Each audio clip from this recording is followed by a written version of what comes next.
Hi, I'm Susie from Out West Homestead. Thank you for coming by. I'm going to just kind of talk about this and that. And when we first moved here, we lived over by the foothills, over that way. And we got us some horses near us. There was just abundance of land to explore, too much for walking. So there was like 10,000 acres or more, and we could go all the way back to the mountains if we wanted to. So Bill and I, we done a lot of exploring. We lived over there for a few years, and we checked out all the creek beds and found mines and just really explored over there. We learned about every trail there was over there because we rode horses all the time. So we rode over there, and we even thought at one time we had Maggie then, and to pack her up and just spend the night over there in the mountains. But we never did.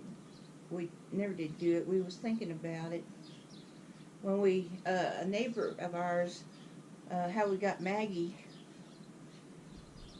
This guy, he went in partnership with another man.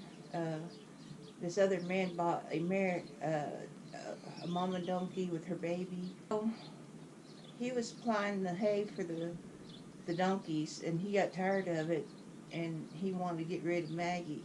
That way he quit, supplying the hay. And he said, "Do y'all want a donkey?" I went, "Yeah, I want a donkey." But so we got her and had a lot of fun with her forever. She was a great donkey. And too, we would take her on a rope for a while, and then we just let her go, and she'd follow the horses.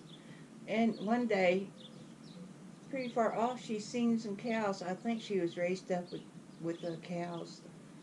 And boy, off she went. She was going to them cows.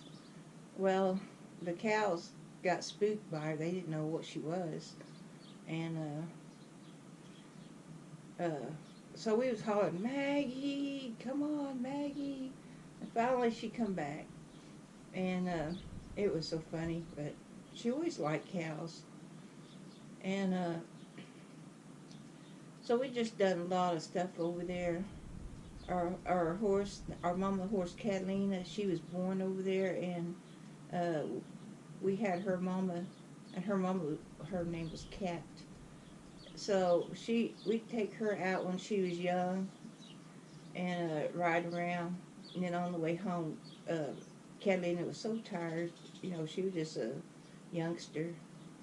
But we had a lot of fun over there. So in our rides, one time I was behind Bill, and it was funny. His horse, Cat, one of the hind feet stepped right on a rattlesnake. He stepped over that rattlesnake, but one of the back legs stepped down on a rattlesnake, and it stepped right down on the middle of that rattlesnake.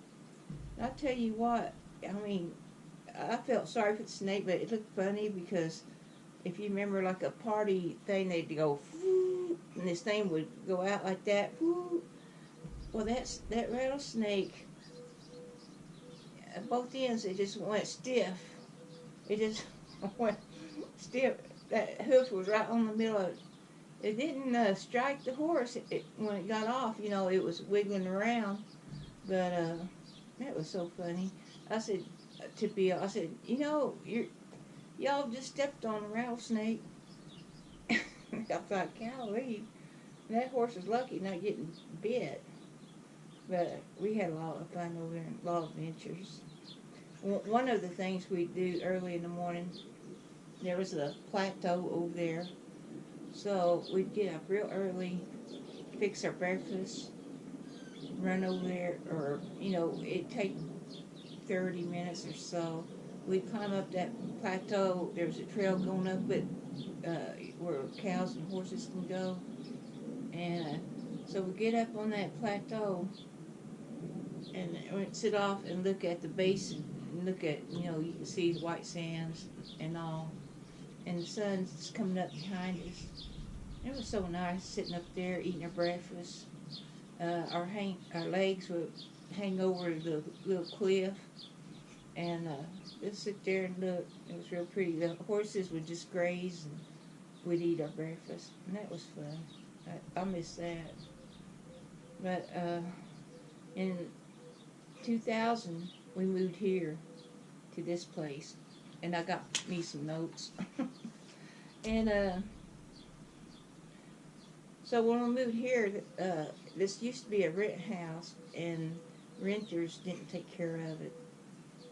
And Bill knew this old lady that had this place, and she told Bill, about it, and said, "Well, I got a place that I want to sell," and she was asking $1,000 down, and we saved up that much.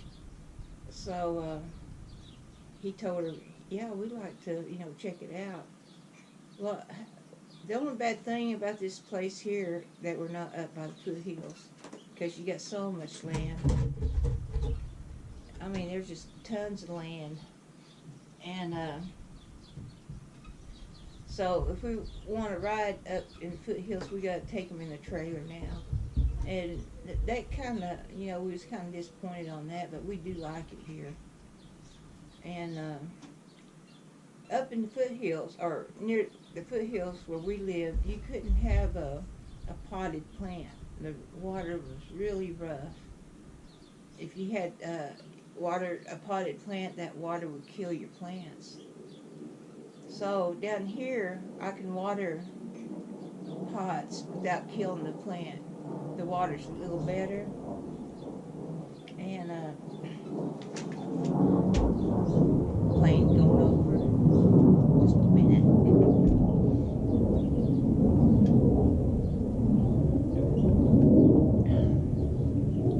So about half a mile from here is the creek. And it gets mountain rainwater and it comes down. So our water's pretty good. We don't outright drink it. We gotta have a filter on it. It's called a reverse osmosis. It cleans the water, for things. And but our water, our well is, I wrote it down here somewhere, 208 feet deep. That's our well. Static water level is 50 feet. So I think that creek come down here, it keeps our well table high. And we just don't, it still has minerals in it. And so with that osmosis, it cleans it out, makes it taste a lot better. And the horses, they don't mind drinking it, or the dogs, but we do got rainwater for the dogs, and the dogs like it better. But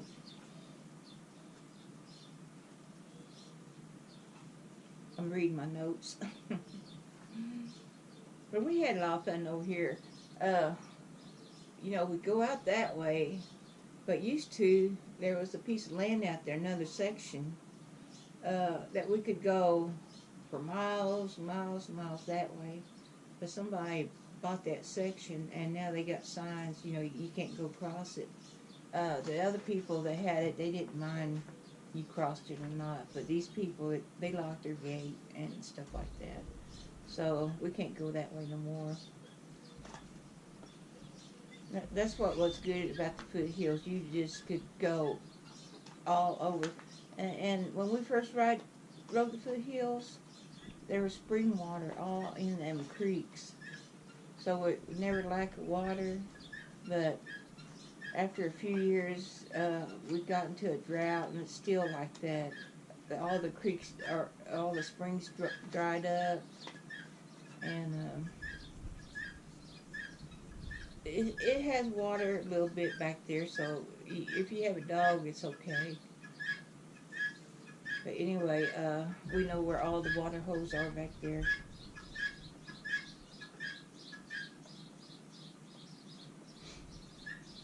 Yeah, and if you get up in the mountains and you got a view and you're up real high, out this way, there's two great big lakes out here.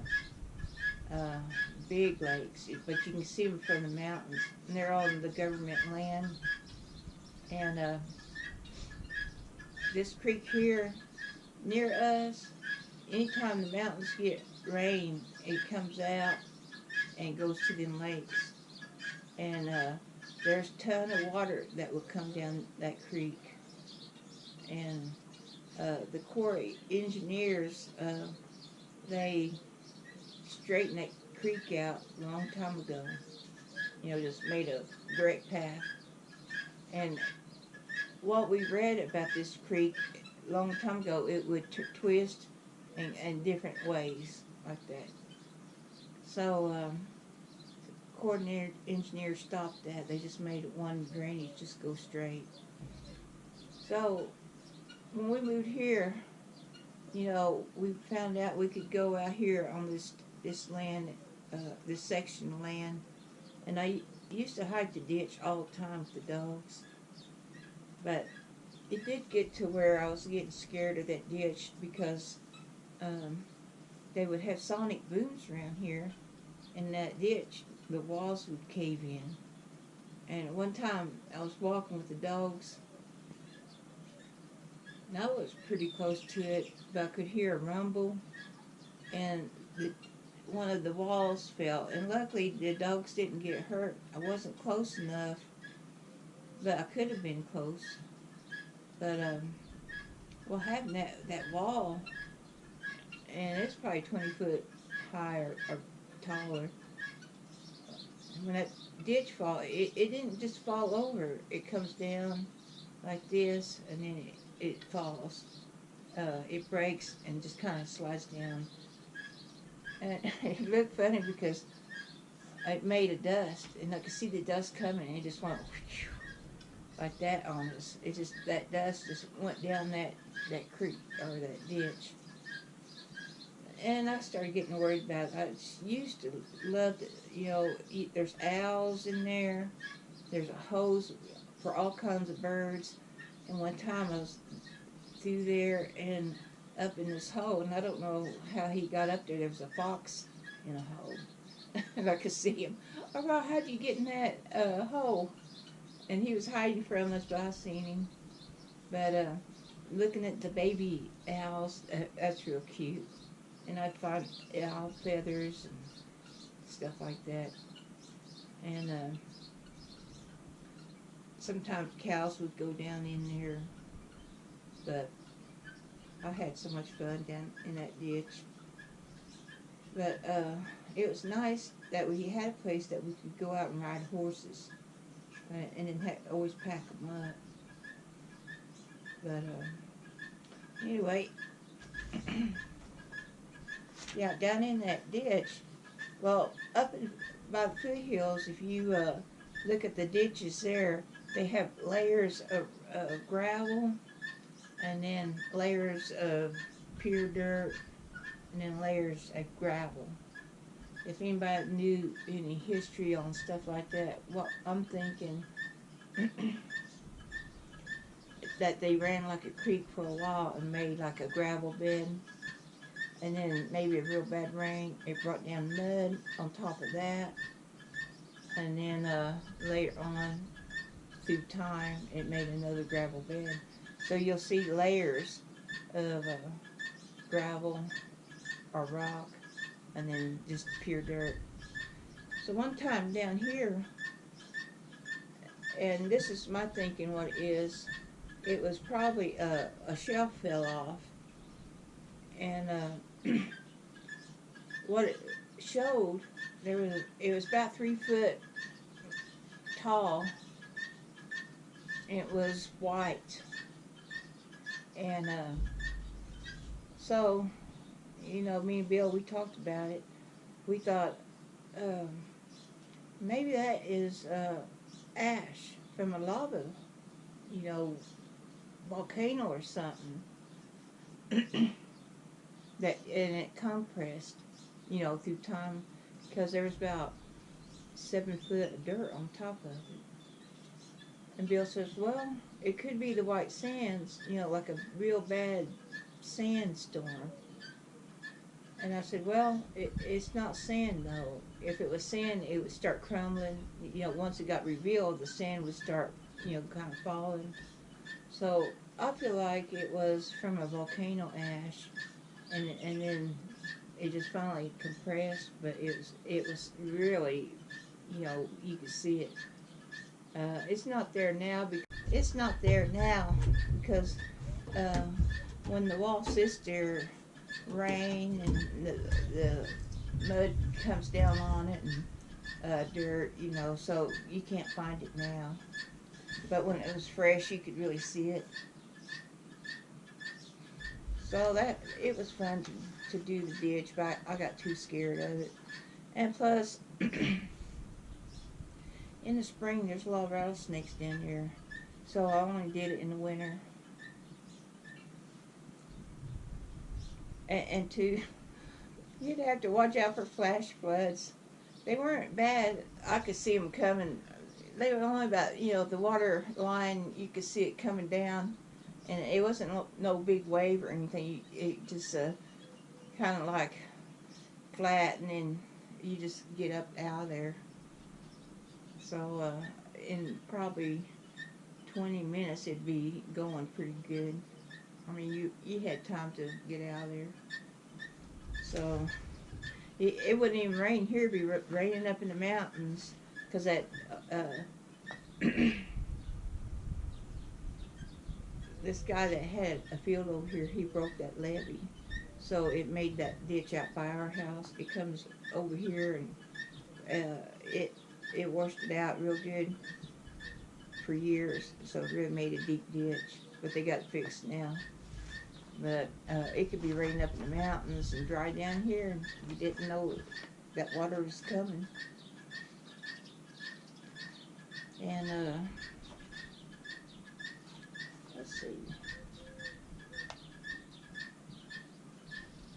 So sometimes people go, well, how many dogs you got?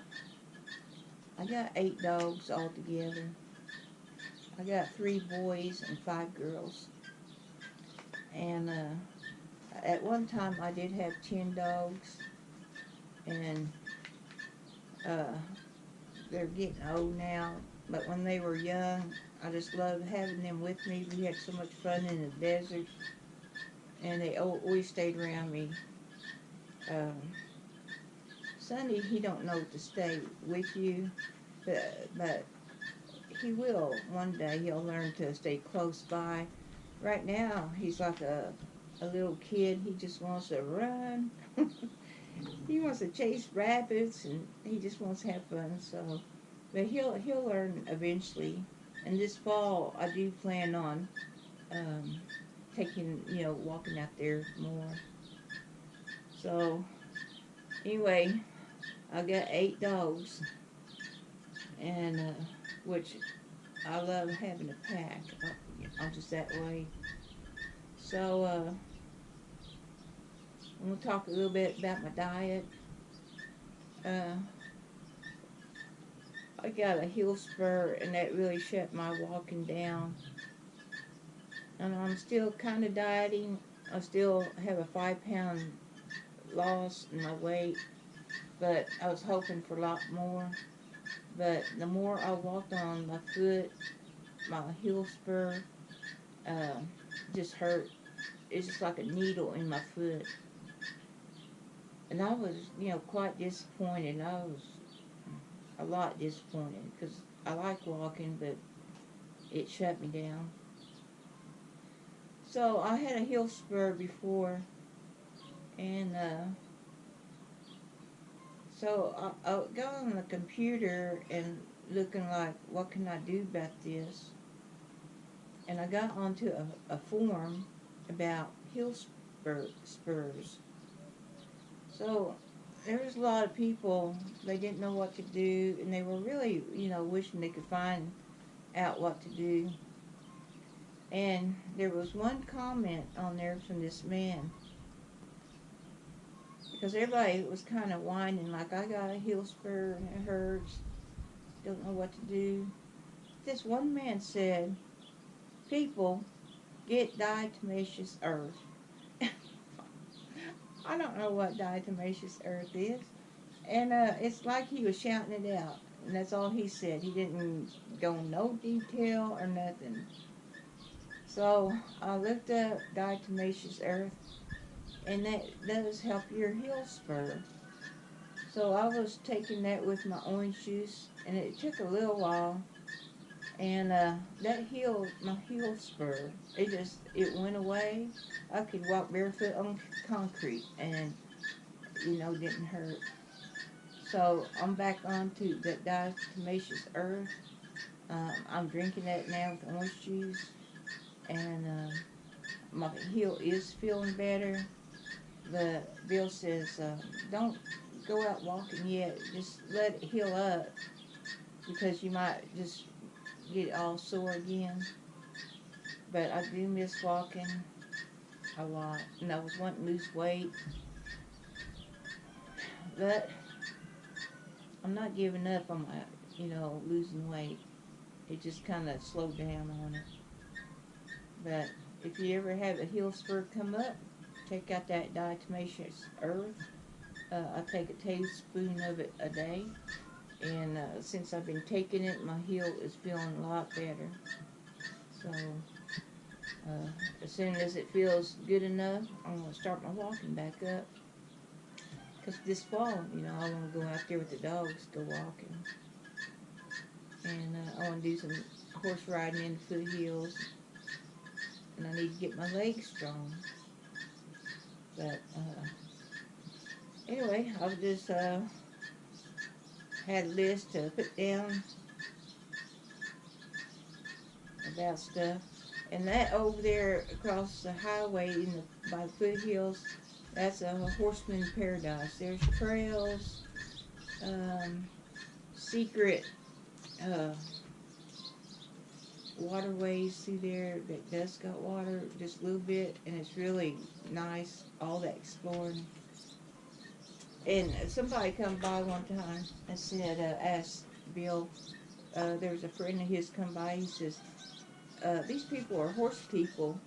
Do you know a good place for them to live around here? And Bill said, I don't know. And I said, well, why didn't you tell them about living across the highway? Not this side, but across the highway. He said, I didn't even think about it. And I thought, oh, them horse people would love that country over there, because there's tons of, you don't never see nobody at all. It's just open land, there's tons of it. But if I didn't hear the guy, I would have told him, yeah, move that way. There's a lot of horse riding. On this side, it's too many fences and stuff. But looked like I about got everything talked out. So I really appreciate y'all coming by and watching my porch talk. I really appreciate it. So that's all I can think of. So thanks for watching from Out West Homestead. Bye.